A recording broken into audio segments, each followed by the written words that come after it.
Isyu, serbisyo publiko, Aksyon Radio, sa Bacolod, Aksyon Radio. Aksyon Radio.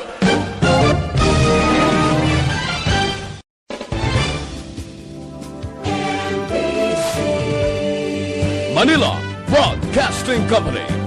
Sa balita, komentaryo, isyu, serbisyo publiko, Aksyon Radio, sa Bacolod, Aksyon Radio. Aksyon Radio.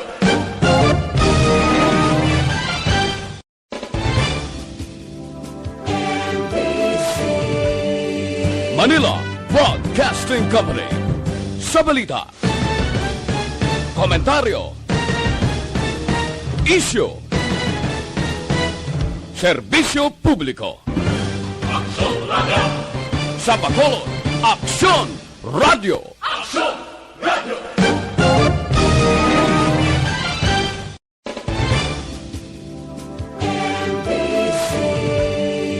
Manila Broadcasting Company. Sa balita, komentaryo, isyu, serbisyo publiko, Aksyon Radio, sa Bacolod, Aksyon Radio. Aksyon Radio.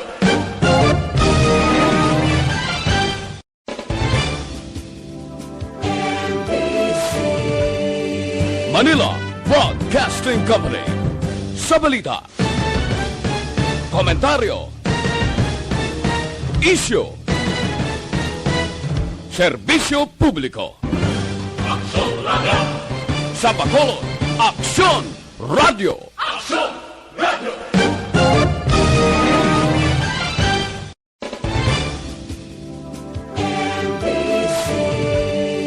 Manila Broadcasting Company. Sa balita, komentaryo, isyu, serbisyo publiko, Aksyon Radio, sa Bacolod, Aksyon Radio. Aksyon Radio.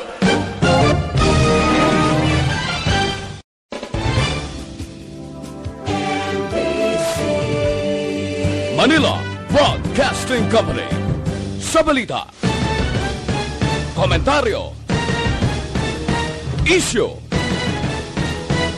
serbisyo publiko, Aksyon Radio, sa Bacolod, Aksyon Radio. Aksyon Radio.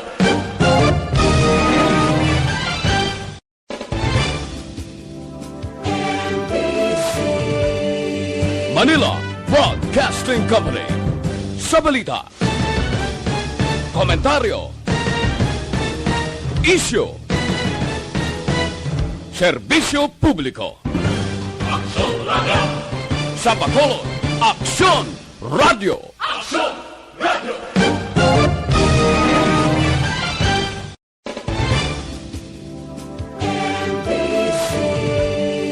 Manila Broadcasting Company. Sa balita, komentaryo, isyu, serbisyo publiko, Aksyon Radio, sa Bacolod, Aksyon Radio. Aksyon Radio.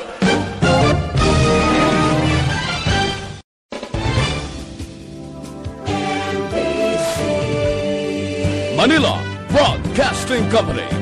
Sa balita, komentaryo, isyu, serbisyo publiko, Aksyon Radio, sa Bacolod, Aksyon Radio. Aksyon Radio.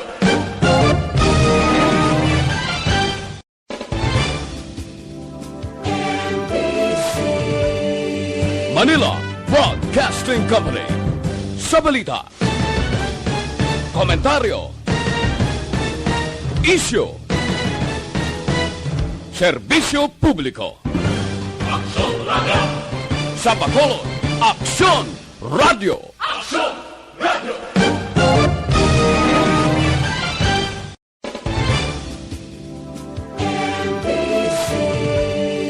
Manila Broadcasting Company. Sa balita, Komentario. Issue. Servicio pubblico. Action Radio. Sabacolon. Action Radio. Action Radio.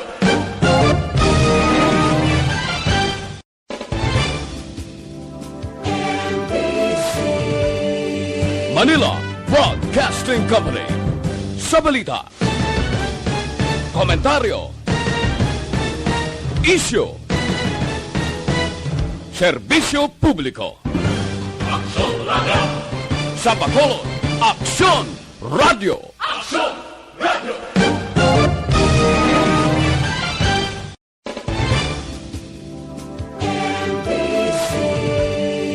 Manila Broadcasting Company. Sa balita. Komentario. Issue. Servicio pubblico. Action Radio. Sabacolon. Action Radio. Action Radio.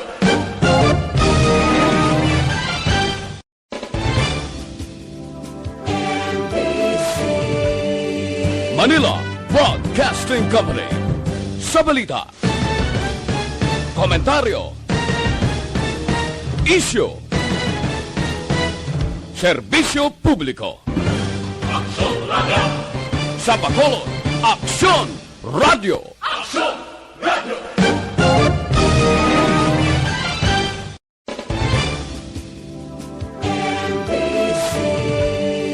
Manila Broadcasting Company. Sa balita. Komentario. Issue. Servicio pubblico. Action Radio. Sabacolon. Action Radio. Action Radio.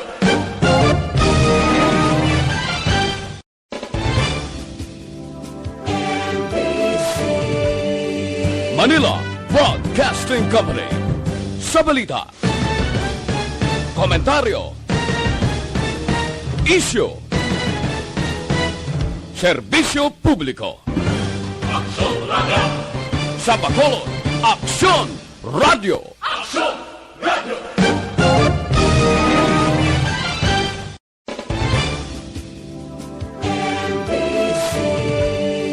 Manila Broadcasting Company. Sa balita. Komentario. Issue. Servicio pubblico. Action Radio. Sabacolon. Action Radio. Action Radio.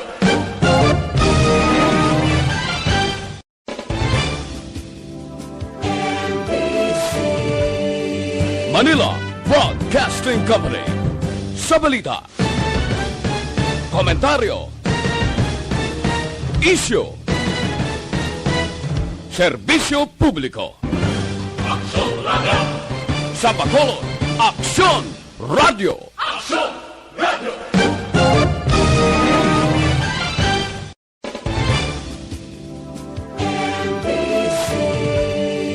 Manila Broadcasting Company. Sa balita. Komentario. Issue. Servicio pubblico. Action Radio. Sabacolon. Action Radio. Action Radio.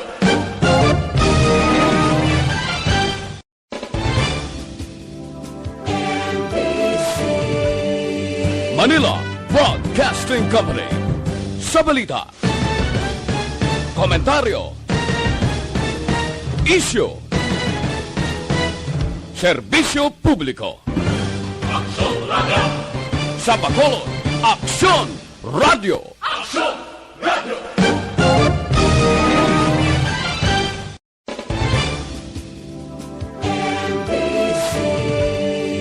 Manila Broadcasting Company. Sa balita. Komentario. Issue. Servicio pubblico. Action Radio. Sabacolon. Action Radio. Action Radio.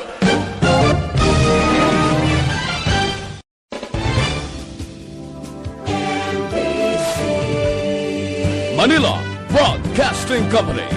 Sa balita, komentaryo, issue, serbisyo publiko. Aksyon Radio! Sa Bacolod, Aksyon Radio! Aksyon Radio!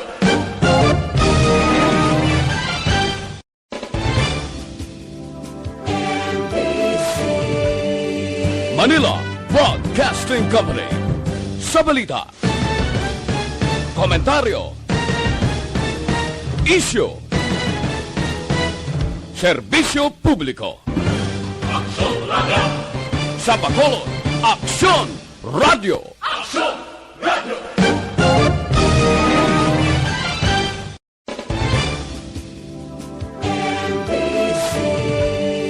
Manila Broadcasting Company.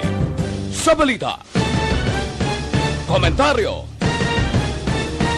Philippine Standard Time, las 5:19.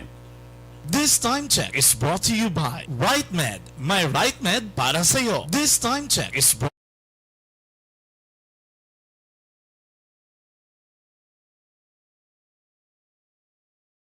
May jutay lang nga dulo diferensya, balik kita sa aton pagalagad.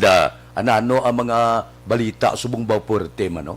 Inupakan man ni Presidente Rodrigo Duterte si Senador Manny Pacquiao niya, hoy, aber, bulgar, sino mga kurap nga opisyal? Ano nga ahinsiyang pinakakurap? Kaya kung hindi mo na bulgar, isinggitan kugid nga hindi ka pagbutuhon. Akalain.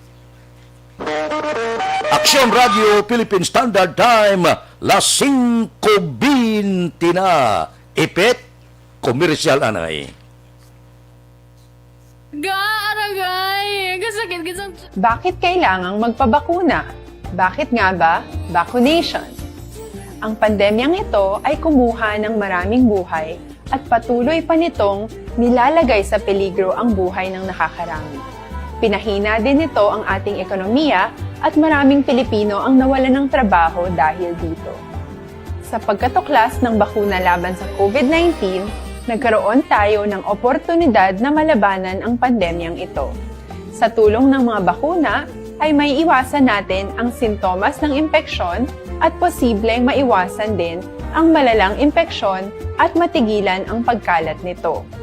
Gayunpaman, gaya ng iba pang mga bakunang ginagamit sa nagdaang dekada, ang abilidad nitong protektahan ang ating komunidad ay tataas lamang kung hindi bababa sa 70% ng ating populasyon ay bakunado. Halimbawa, kung ang iyong barangay ay mayroong 100,000 katao, hindi dapat bumaba sa 70,000 ang dapat mabakunahan upang matiyak na proteksyon ang buong komunidad. Kaya ating tandaan, ang pagbabakuna ay hindi lamang para sa iyo o sa iyong pamilya. Ito ay para din sa iyong barangay, lungsod at probinsya. Tara, sa Vida Vaccination! Aling mga bakuna ang gagamitin sa Pilipinas?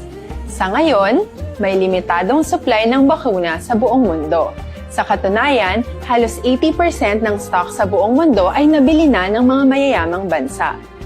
Dahil dito, walang iisang kumpanya ang maaaring mag-supply ng 110 million na bakuna sa Pilipinas, kaya naman nakikipag-usap ang ating gobyerno sa 7 manufacturers. Sinisiguro natin na ang mga bakuna na to ay makakatanggap ng Emergency Use Authorization at kung may EUA sila, doon lamang sila bibilhin at gagamitin ng ating gobyerno para sa ating vaccination program. Nagbibigay ang EUA ng assurance o katiyakan na ang bakuna ay dumaan sa masusing pagsusuri at nirerekomenda ng mga independent na eksperto sa atin. Hindi mo rin kailangan mag-alala. Ang bakuna laban sa COVID-19 ay hindi magbibigay sa iyo ng COVID na sakit. Tara, sa Vida Vaccination! Magkano ang babayaran ko para mabakunahan? Ibibigay ng gobyerno ang bakuna ng libre. Wala kang dapat bayaran para magpabakuna. Tara, sa Vida Vaccination! Sino ang unang makakapagpabakuna? Dahil kailangan nating masiguradong patuloy na makakapagtrabaho ang ating health system para maalagaan tayo, ang mga medical frontliners ang unang makakatanggap ng bakuna. Susunod dito ay yung mga eligible na senior citizens dahil sila ay nasa greatest risk ng severe infection o kamatayan. Alam natin ito dahil sa ating lokal na datos na mas mapanganib ang COVID-19 sa mga matatanda. Ang pagkakasunod-sunod na kung sino ang unang makakatanggap ng bakuna ay natukoy sa tulong ng mga eksperto. Tara, sa Vida Vaccination. Kailan at saan ka dapat magpabakuna?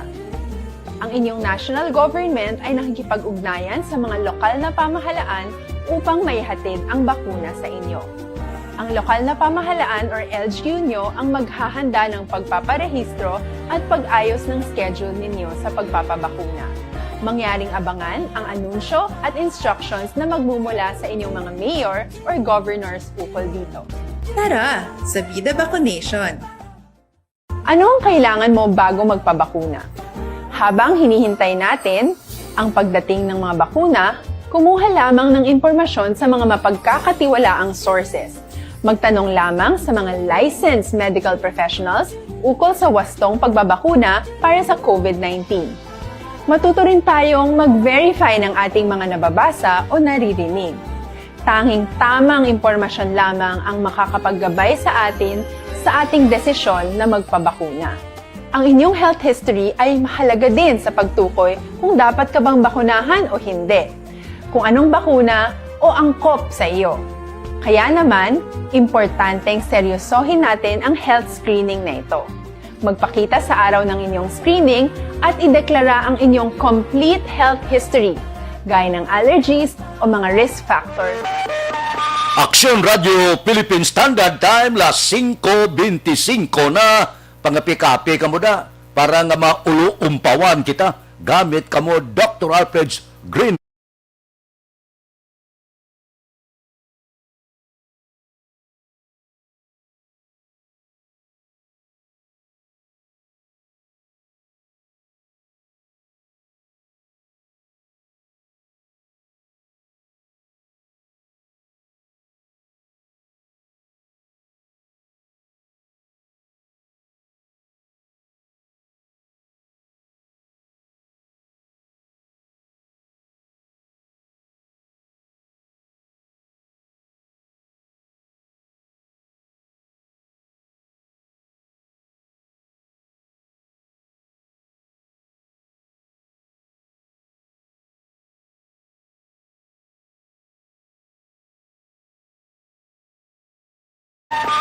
Aksyon Radio Philippine Standard Time, las 5:26 na. Ano ang mga balita dire sa siyudad sa Bacolod? Si Barangay President Councilor Lady Glace Gonzales niya nagtaas kuno ang interes sang publiko nga magpabakuna sa COVID-19. Base ini niya sa ila obserbasyon sa liga. Hindi lamang kuno pumuluyo sa subdivision ang luyag mabakunahan, lakip ng pumuluyo nga yara nagaistar sa mga kapurukan. Damayong balita ini. Sa una, ginapilit na naton, daw nahadlok magpabakuna, subong ya, voluntaryo na nga magpabakuna. Sige na, pabakuna na kamo. Basi mauli-ulian kita, kag mag-iskirda ang kagaw, kag makabalik kita bisan paano sa normal nga pagpangabuhi. Aksyon Philippine Standard Time, las 5:27 na. Standby anay. Yari ang recap sang resulta sang Small Town Lottery Draw. Recap naton sa resulta sang Small Town Lottery First Draw 1911. Una nga bula 19 kag 11. Second draw 37-17. Ikadua nga bula 37 kag 17. Third draw 22-25. Ikatatlo nga bula 22 kag 25. Rekta kita. Yari na ang Lotto Result. Resulta sang Lotto 645 kita jackpot. 49 milyones 851,114. Kombinasyon in any order 25, 37, 32, 1, 18, 40. Resulta sang 645, 25, 37, 32, 1, 18 kag 40. 655 kita. Jackpot 29,700,000. Kombinasyon in any order 43, 54, 53, 45, 27, 24. Resulta sang 655, 43, 54, 53, 45, 27 kag 24. Aksyon Radio Philippine Standard Time las 5:29 na. Oy, kung may bukol nga may kapan sa lawas,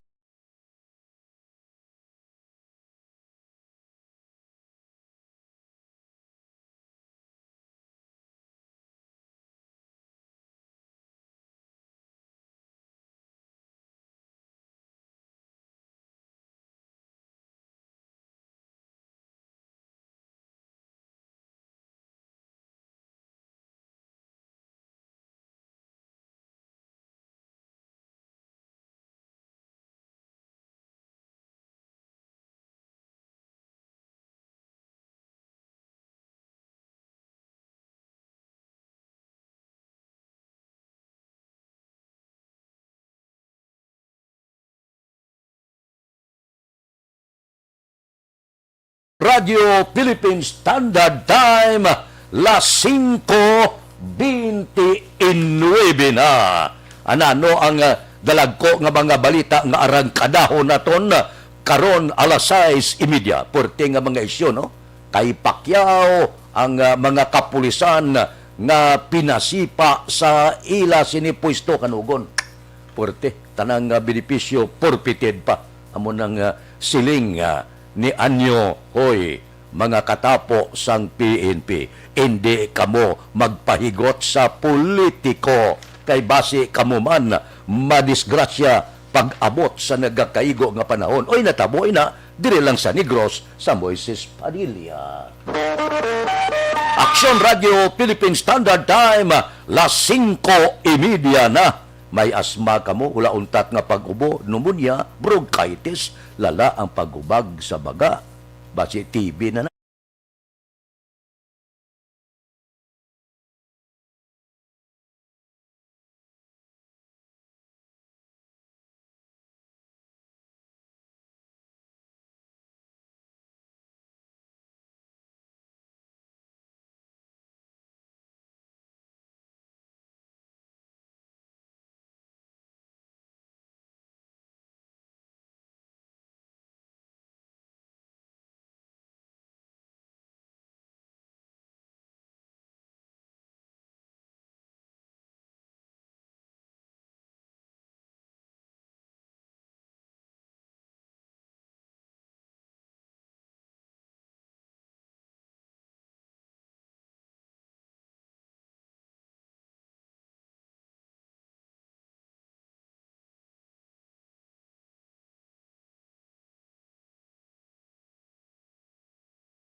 Idos na pasudlon ta ang report naton sa Kapitolyo sa kanubo na kaso sa COVID-19 sa Negros Occidental nagapadayon. Balita Kapitolyo. Detalye sini upod kay Aksyon Marlon Hinubia. Aksyon Marlon, please go ahead. Padayon nga naka-record ang Negros Occidental sang saka nubo nga aktibo nga kaso sang COVID-19. Suro kaya Provincial Administrator Attorney Refrando Diaz II as of June 27, 2021 ang probinsya ang mayara sang 1,942 ka mga aktibo nga kaso matapos nga nagkadugang ang bag-o nga 146. Pero ginklaro sang provincial administrator nga jutay na lamang nga mga local government units ang mayara sang tag double digit nga kadamuon sang kaso, inalikipan sang Kabangkalan 15, Binalbagan 14, La Carlota 13, Teresiman ang Victorias, kag sila'y 12. Nano ang nakit-an nga rason ni Diaz kung nga parayan nga nagadamo ang kaso sang COVID-19.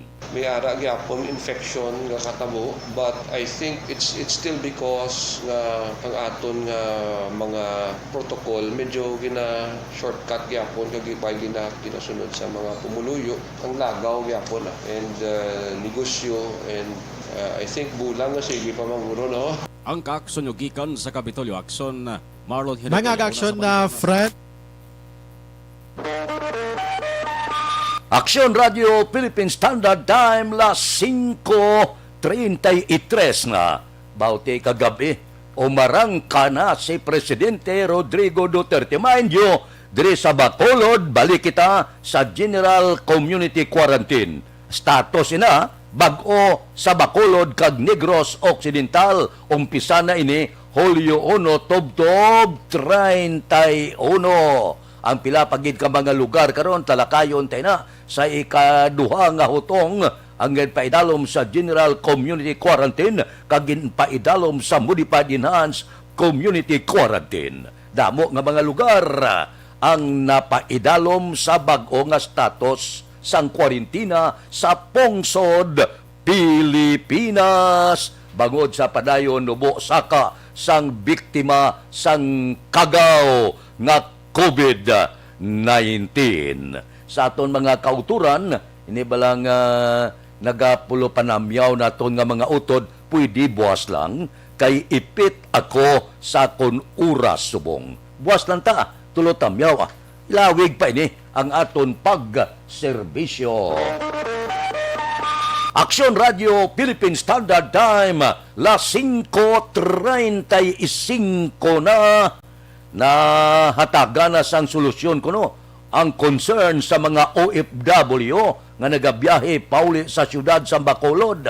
Ga-monitor kita kahapon kay Action Artay Hupon, ginklaro ni Councilor Israel Salanga, chairman sang Action Team on Returning OFW o kun ATRO. Suno kay Salanga, tigayo na nga nahatagan sang nagakaigo nga solusyon ang problema sa mga OFW angot sa magkatuhay nga health protocol nga ginapatuman sang National IETF kag probinsya sang Cebu. Dugang ni Salanga, base sa desisyon nga ginpapanaog sang IETF, dapat lamang nga sundon sang lokal nga panguluhan sa Cebu ang travel guidelines nga ginpapanaog sang national government agod malikawan man ang kabudlayan nga gina-eksperyensya sang mga OFW na galabay sa amo nga lugar. Base sa pinakauli nga record sang ATRO, naglabot na sa 10,000 tanan ka mga OFW ang tigayon makapauli sa Bacolod. Kag padayon gihapon ang arrival kada adlaw nga ni magdubo sa 20 ka mga OFW. Tiga pala uli na. Ang iban gikan pa sa lugar sa diin masyado man kadata sang kagaw nga COVID-19. Aksyon Radio Philippine Standard Time, las 5:36. Balikan ko kamo pagkatapos ini.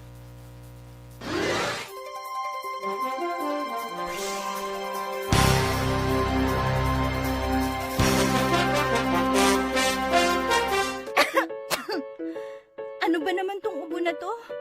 Ayaw akong tigilan eh. Baka dapat magpatingin na ako sa ospital. Anak, ilang araw ka nang inuubo. Oh, uminom ka na ba ng gamot? Naku ate, di ba sintomas din yan ng COVID? Teka muna, Rina. Sigurado ka bang sa ospital ka kaagad pupunta? Ha? Eh di paano yun? Di ba pwedeng dumiretso na lang ako sa ospital? Rina, dahil nga may pandemic, iniiwasang mapuno ang mga ospital at prioridad ang mga nagpapagamot sa COVID-19. Kung may sintomas ka ng COVID-19 o may ubong walang plema, sipon at lagnat, tawagan muna ang inyong BHERT o Barangay Health Emergency Response Team. Hindi kailangan pumunta agad sa ospital maliban kung emergency. Halimbawa, nahihirapan kang huminga. Doktor ba ang mga yan? Ang bawat barangay ay may BHERT na kinabibilangan ng mga opisyal ng barangay, nurse o midwife, barangay health workers, at mga tanod. Sila ay sinanay para sa contact tracing, pag-monitor sa mga residenteng na-expose o may sintomas ng COVID-19. Sinanay rin sila sa pag-refer sa mga quarantine o health facilities, depende sa sitwasyon at pangangailangan. Eh kung sa health center na lang ako pumunta, may doktor at nurse naman doon. Teka, dahil may sintomas ka na gaya ng sa COVID-19, huwag ka agad dumiretso sa health center. Tawagan mo muna ang BHERT. Sa health center kasi nagpapakonsulta, nagpapacheck up at nagpapagamot ang mga pasyenteng may iba pang karamdaman na hindi COVID o walang sintomas gaya ng sa COVID. Dito rin binabakunahan ng mga bata at nagpapacheck up ang mga buntis. Nagbibigay dito ng payo kung paano umiwas sa sakit at maging malusog. Pwede nila kayong i-refer sa ibang health facilities na makakapagbigay ng iba pang health services kung kailangan. Kahit sa panahon ng pandemya, tuloy ang paghahatid sa serbisyo sa mga health centers. Basta't lahat ay susunod sa mga COVID-19 safety protocols. Pero dahil may sintomas ka na gaya ng sa COVID-19, uulitin ko, tawagan mo muna ang BHERT o kahit sinong kawani ng barangay kasi sila ang magsasabi ng kung anong nararapat gawin. Dapat pala memoryado natin ang telepono ng barangay at ng BHERT sa atin. Tumpak! Kung ganon, tatawag na ako sa barangay at sa BHERT dito sa amin para malaman ko na kung ano itong nararamdaman ko. Salamat sa mga BHERT at sa health center dahil nangunguna sila sa pag-alaga ng ating kalusugan. At syempre, salamat din po sa inyo, Doc. Walang anuman. Mahalagang alamin ang mga dapat gawin at maging bahagi ng solusyon laban sa COVID-19. Bye-bye!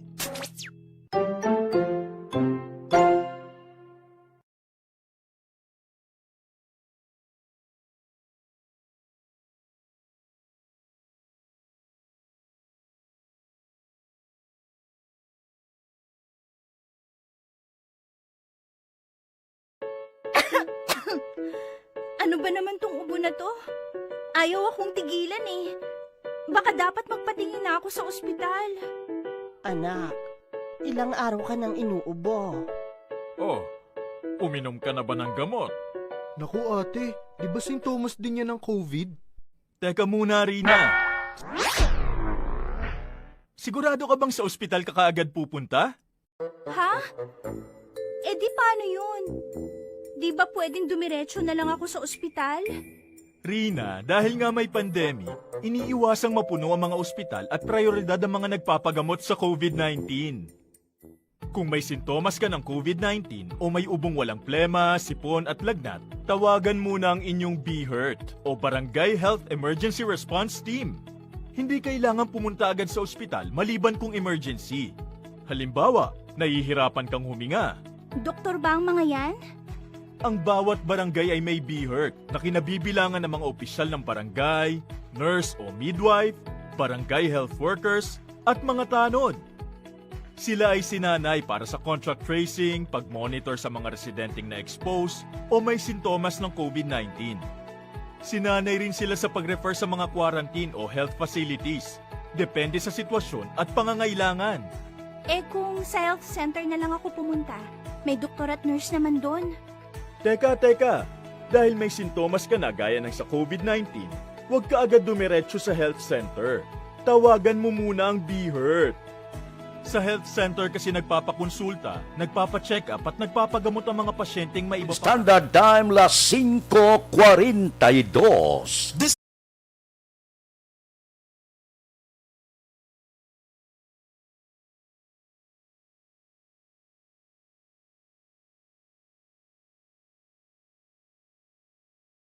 Evergreen Herbal Cup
time las 5:43 na. Diri kita nokpo sundon ang mando sang presidente may angot sa suwestyon nga paarmasan ang sibilyan nga organisasyon daw purti ini nga balita aber. Negros Occidental reports. Upod kita kay Aksyon Brian Murdin.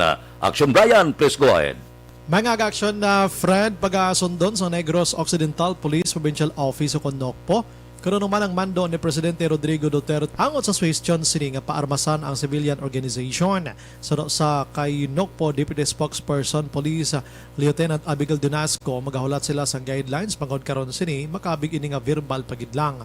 Nagapati si Donasco action na Fred nga ipagi man sa husto nga paghanas ang sinuman nga mga makauyat sang armas luthang. Una sila nagpalayagman ang Commission on Human Rights o CHR ngayon di sila pabor sa gusto matabo ni Presidente Rodrigo Duterte. Inabalita ini sa Aksyon Brian more than report una sa balita una sa Aksyon sa Bacolod Aksyon Radio. Aksyon Radio Philippine Standard Time las 5:44 patrol ang mga blatter entry nga natipon ni Aksyon Eden Abuso. Relax ka dira kay tawgan ko ikaw subong para mag-report mo kay na wala siya naka-report sa aton sini sa palibot sa syudad sa Bacolod. Mga blatter entry na lang ang pipila ka natipon ni Aksyon Eden Abuso. Siya subong ang sa patrol. Areglado na? Oh, sige. Balita sa patrol. Aksyon Eden, please go ahead. Action Fred arestado during 59 anyos nga lalaki matapos ginaserbihan sang warrant of arrest sang Bago City PNP sa Purok Bulak sa Barangay Poblasyon, Syudad sang Bago. Ang ginaresto ang ginkilala kay Jose Lenbrid Araojo, kag residente man sang nasambit na lugar. Ginaresto ini Action Fred bangod man inserbihan sang warrant of arrest may paglapas man sa PD 1602. Si Lenbert Araojo ang yara karon na priso sa custodial facility sang Bago City PNP. Balita halin sa patrol ang ka-action ni Action Eden Abuso. Una sa balita una sa aksyon. Sa Bacolod, Action Radio. Aksyon Radio Philippine Standard Time las 5:46. Angot sa report ni Action Brian bala, si Presidente Rodrigo Duterte panawagan bala nga paarmasan ang sibilyan agod mabulig sa kamlisan sa pagpakigbato-batok sa kriminalidad. Sila niya hindi man ni pulisa. Suno kay Presidential Spokesperson Harry Roque. Kahapon siling ni Roque ang luyag sang presidente, abot siya silingon na paghatag sang armas sa mga pinili nga mga grupo. Ambot silingon na ini mga force multiplier, ang iban iyang inabalang makahibalo, may edukasyon bahin sa armas. Kay kabudlay man ang tagaan mo armas ang sibilyan nga urat intindi gani kabalo guro kung mag kapot armas na kadelikado nalibla kung sumaka ang bugal sa ulo ya kag magagad inom ka magpalupok ba do Texas guaya. Mayo man niya may ara magani subong ya nga mga grupo, mga gun club ngani nga nagabit-bit masang armas kay lisensyado ang ila armas. Ang importante daya nga makahibalo ikaw magkapot sang armas kay intindi ikaw kung paano gamito ng armas kag hindi mo pag-ipasayang-sayangan kag hindi ka maghagad tinikil nga magtrutaklos ka armas. Amo mo lang na delikado. Pero kung parmasan mo sa pagbato sa kriminalidad kag dipinsa sa lawas, pwede sir, okay na ya. Pero kung parmasan gidman ang pipila naton ka mga kauturan, aber, parmasin na lang tanana para sigurado ng kadalakat dalang blang tanang gataklos, galakat ka gatakilid, gabukol ang pisak skilid mo, may na kay ang tanan may armas, ay gataay man po, no? Asi-asi kay mo yung mangangkat ngang imo ginangkat, may armas man. Pagkatapos, butang man talaye, nga kon formal nga hangkatanay, Wala sa Labton ba ito? Texas ba? Action Radio Philippine Standard Time, las 5:48 na. Aber, arangka kita sa katapusan nga hutong sang aton obligasyon. Standby.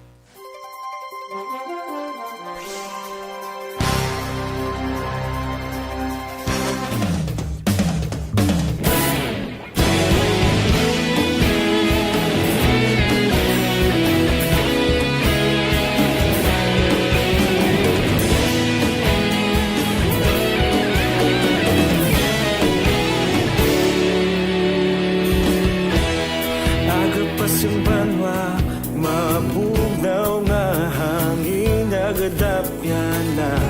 Ikaw nang ginapamati, alamon ginasandigan. Tingog sang probinsya, kamatuuran ginapalap na. Minsay nga may dala, paglaong kag kasanat. Tinuig na nagligan, ikaw gihapon ang ako nga istasyon. Sa pagudlak sang adlaw, sa pagtuhaw sang biton. Mga balita nga dala inspirasyon. Aksyon radyo, bakolod man sa gihapon. Patayon aksyon radyo, bakolod sa luto sa imo. Patayon aksyon radyo, salamat sa pagserbisyo. Patas kag balanse, matuod nga mensahe, wala sang hinadang pilihan. Patayon aksyon radyo.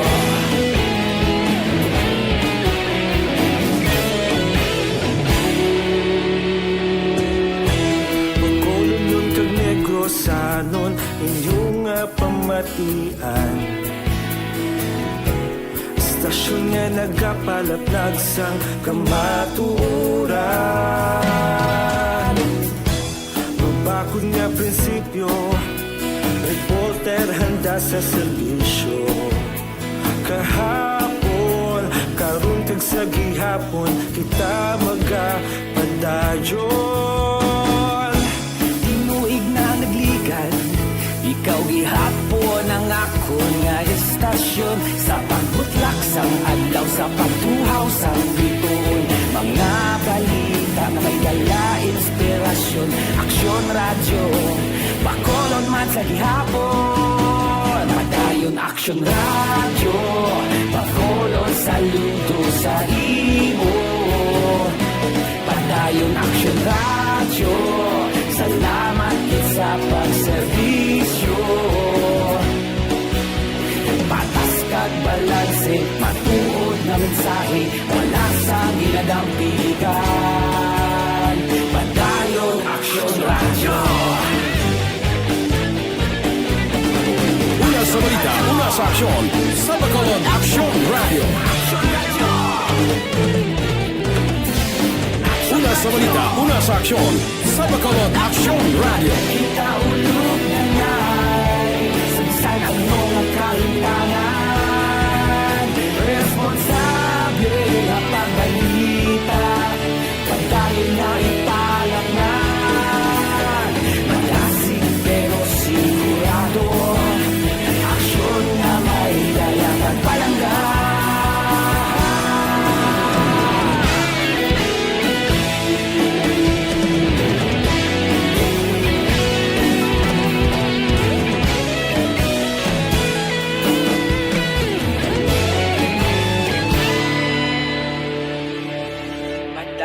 Aksyon radyo, bakolod saludo sa imo.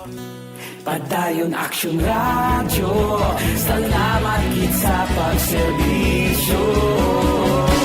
Padayon aksyon radyo, bakolod saludo sa imo. Padayon aksyon radyo, salamat gid sa pagserbisyo. Patas kag balanse, matuod na mensahe, wala sang ginadampigan.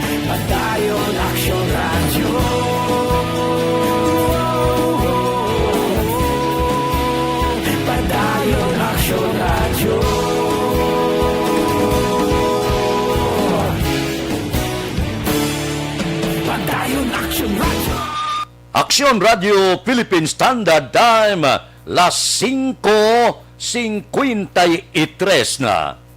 Kadumdum kamo, nagligad lang nga inadlaw ginlubong ang anay presidente sang pungsod Pilipinas, Presidente Benigno Noynoy Aquino III, kundi ginadialysis to siya. May preparasyon para sa kidney transplant kuntani. Pero ginbulgar sang malapit yagid nga abyan anay Cabinet Secretary Rene Almintras.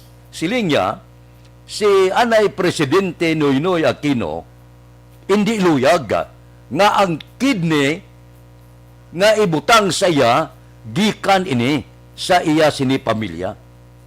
Hindi siya magsugot. Primero gani, hindi siya magsugot nga may kidney transplant mo. Sa ulihi, daw na kumbinyo siya nga mapakidney transplant siya. Ginhambalan siya nga maglawig-lawig pa ang iya kabuhi. Pero, pangabay sa anay presidente nga hindi gid siya magsugot nga gikan sa iya himata kwaon ang saylo nga kidney sa iya. So no, sa anay presidente niya hindi pwede nga halin sa akon pamilya. Hindi ko gusto nga magsakripisyo sila kag ihatag nila ang parte sa lawas sa akon.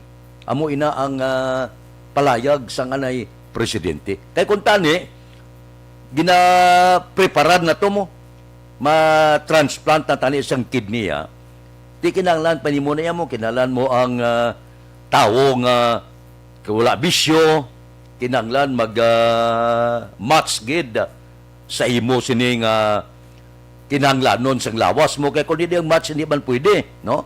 So, ang makamatch na kinahanglan pamilya ya. Pero, believe man ko mo, sana'y presidente, hindi siya gusto ya, nga ang kidney nga isaylo sa iya, gikan sa iya sini mga himata. Nya hindi pwede nga mag-sakripisyo ang akon mga himata nga isaylo ang ila kidney sa akon tubtob nga siguro hindi na magwantas ang lawas, nagbigay ng lawas, amo ina nga nagtaliwan siya. Budlay man, ang kidney niya, kung magbalatian ka sa kidney, kag kung wala ka kwarta, ipatay. Wala ka gid mahimo. Pwede ka transplant.